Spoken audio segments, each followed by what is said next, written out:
Very special thanks to Philip Raby Specialist Cars for providing, of course, the Jaguar in this review, and obviously if you want to check out their current stock, or check out other vehicles which they've previously sold, and the servicing program which they do as well, in particular for Porsches, but with other specialty vehicles here as well, such as this one, then click the link right below this video in the description, and you can find all of their details there.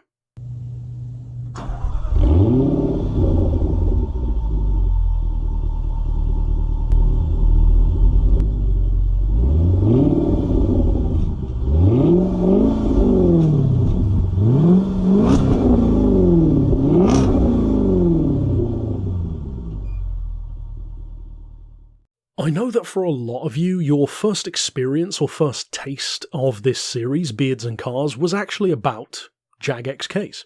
A lot of you came to the channel to specifically hear about the Jag XK, either in its base model or R forms. And for me, it's been quite the roller coaster as well, going from driving one and loving it so much that I went out and bought my own, to then modifying my own, and finally moving on because I needed the extra space to the car which I have now. Then driving variations which I never actually purchased, and having interesting little hot takes here and there as to how I personally rank them in terms of being the most fulfilling versions of what the XK can do. In fact, most recently, my biggest hot take was probably that I like the base model 5 litre more than the XKR, which I'm sure many R owners would completely disagree with. But here's the key thing. This is one of those occasions, and even I was guilty of this, where you could think, okay, I already think I know what to expect from the XKR-S. It's got a shoutier paint job, a more wacky, in-your-face body kit with the bigger wing and the chin splitter. It's clearly aiming to be more of a Superleggera, a Scuderia, a GT3 RS level machine, something to truly worry mainland Europe.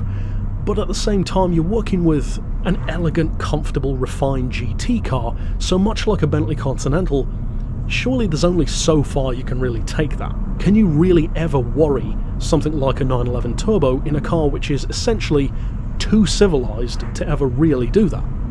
This could just feel like an XK with more power, and is that really necessary? Well, actually, yes. And my hot take for this episode is that I like this one more than the XKR with that 5 litre engine. Now that might not sound like a crazy hot take because this is, after all, the next step up that tree, so it seems like a fairly obvious thing to say, but the reason why I like it more is actually not because it takes the same thing and does it even better. It's because, to me, this car simply knows what it wants to be more than the XKR does. The fundamental difference between the 5 litre XKR and the 4.2 XKR, which I had, is simply that the 5 litre is faster and more powerful.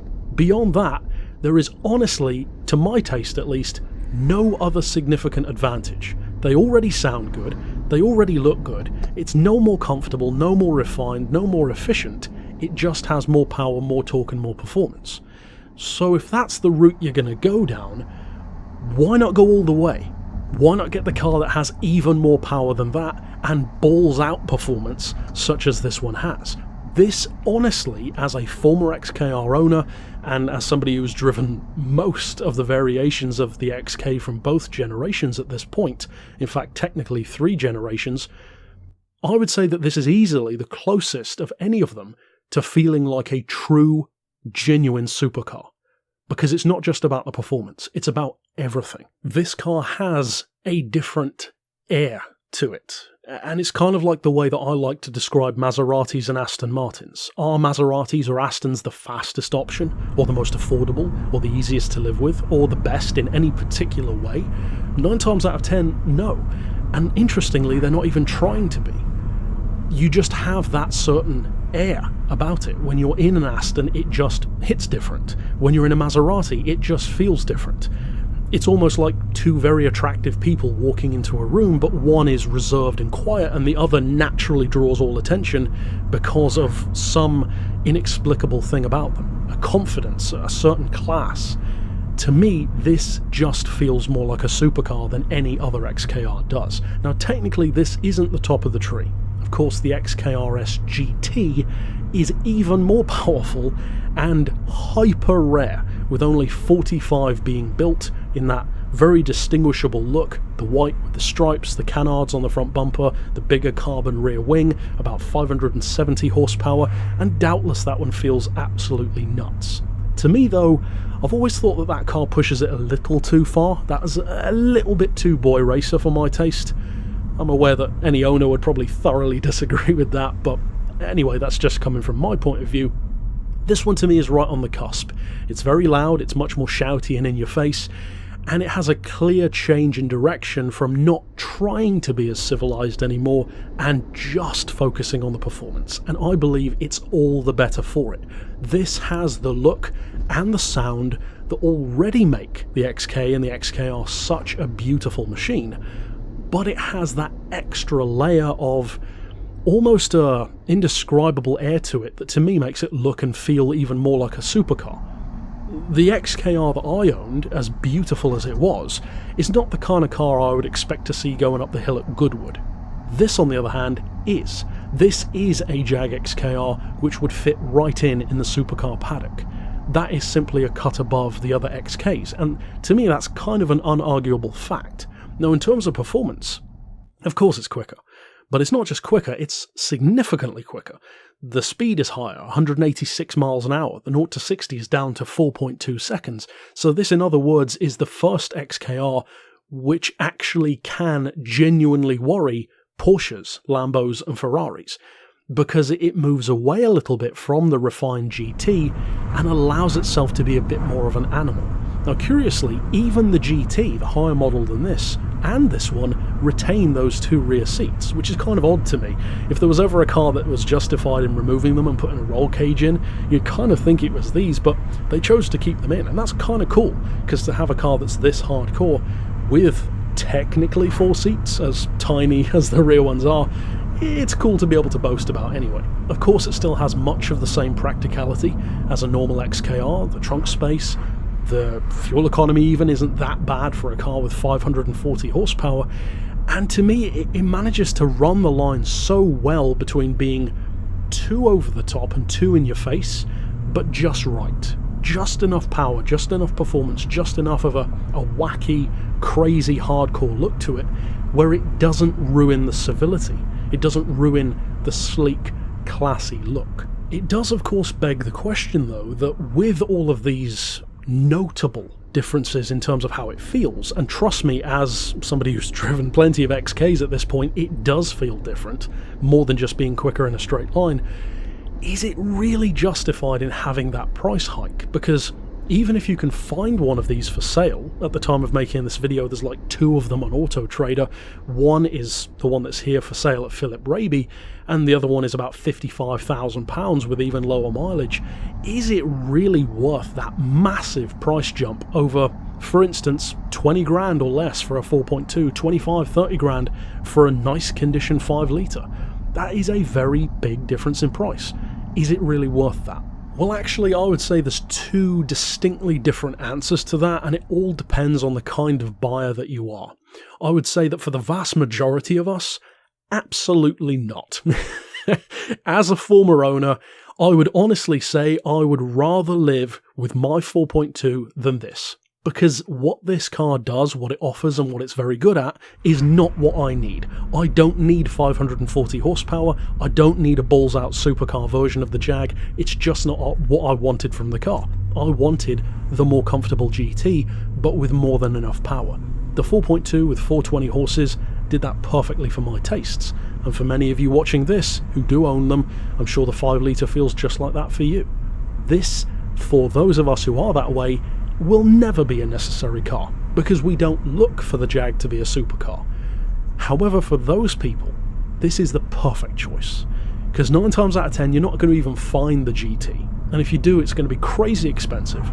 This one at least does make a little bit more sense on price. For example, yes, £55,000 for a used one does seem a lot for a decade-old car, but you can actually easily pay that for an end-of-line dynamic R5 litre with way less power and way less performance. So the price actually isn't that bad for what it is.